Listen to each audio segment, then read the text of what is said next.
I'm going to do something a little different this morning. Jeff Sica is with us this Monday. Something really different. Taylor Swift. That's what we're going to talk about, Jeff. Watch out. Listen to what Barstool Sports' Dave Portnoy had to say about her on this program last week. Roll it. I got to ask you about Taylor Swift. Love her. Yeah, you're really a big fan. Is that? Why do you like Taylor Swift so much? Okay, brilliant artist. Anything else? She's always just been kind of true to herself. I feel like she's always told the truth, and she's had a bunch of things like when Kanye stole the microphone. That was a huge. If you guys recall that incident, she was a young kid. She's been nothing but a superstar, big hits, and she got a lot of hate. And now it's come full circle, and these concerts are unbelievable. Maybe the biggest artist in the world. Let's just say he's a really big fan. Well, Jeff Sica is with us this morning, and I have the all-important question to put to it. Let's see what his response is. Is Taylor Swift bigger than the Beatles? Stuart, I was so hesitant to talk about this because I know you're a Beatles fan, and I know you're British. Just do it. Just do it, Was Jeff. British. Just do it. But what I will tell you is, yes, Taylor Swift is bigger than the Beatles, will be bigger than the Beatles, and let's face it, the Beatles were overrated anyway. Oh, you're just doing that just to get my goat. I'm serious. The Beatles, first of all, they toured once. They were a studio group. What? They toured one. They did a one world tour. They came tour. to the United States several times. They did one world tour where Taylor Swift lives on the road. And now they had a coveted record, Stuart. The record that the Beatles had was they had 3 songs on 3 separate albums simultaneously in the Billboard Top 10.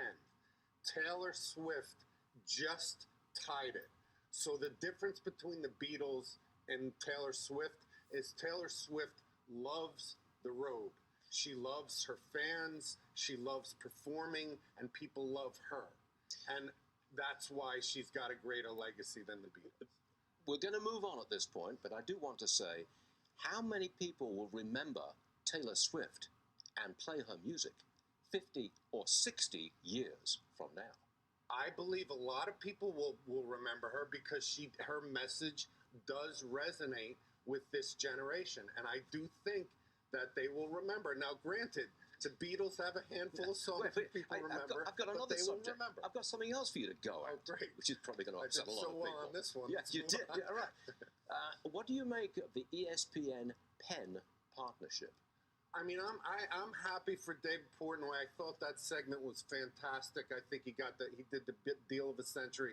But here's what I'm surprised at, and you know that it's no hesitation that I've been bashing Disney pretty much weekly. Yes. But what I'm saying is that here they have ESPN, which was their original cash cow. Now they want to turn. Now they're turning to online gambling. So I have no problem with online gambling. I'm a live and let live type of guy. But it trashes the Disney image? It trashes the Disney image. I mean, I look at it now, and you're going to go into gambling when the NCAA just proved that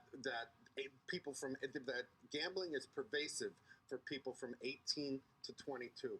I think it's a bad move for the brand. Well, you've had your say about the Beatles and Disney. We're going to move on. But, Jeff, we may see you next week. All right.